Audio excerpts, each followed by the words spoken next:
गाँव के गोरी तय मन मोहिनी तैले डरे मोरे जान। तोरे अड़मा मैं हूँ फिदा तुर नैना चलाए बान।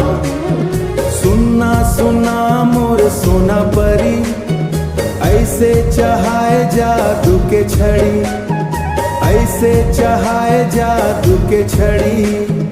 बन के झोरिया अब तय मोरे सुनसार। आजा तोला झुमका दिलाउन गोरी रे, फिर जान कई बे झुमका गिर बाजार मान मान। अरे आजा तोला झुमका, अरे आजा तोला झुमका दिलाउन गोरी रे, फिर जान कई बे झुमका गिर बाजार मान मान।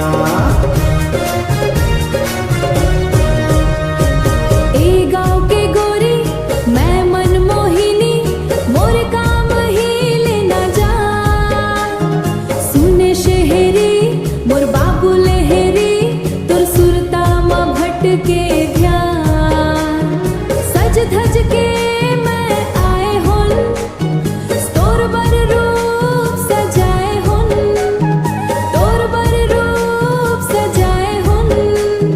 खलिका लगे है सुनना, चलना सजना झुमका देवा दे मोला गा, फिर नहीं कहूँ झुमका गिर बाजार मार मार। चलना सजना झुमका,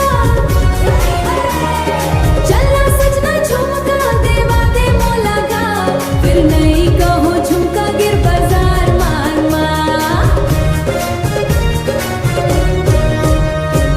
मंथन के निकले हो भरी माँ दोपारी, जरी माँ दोपारी जाथस कहाँ पूछ मोरे अम्मा।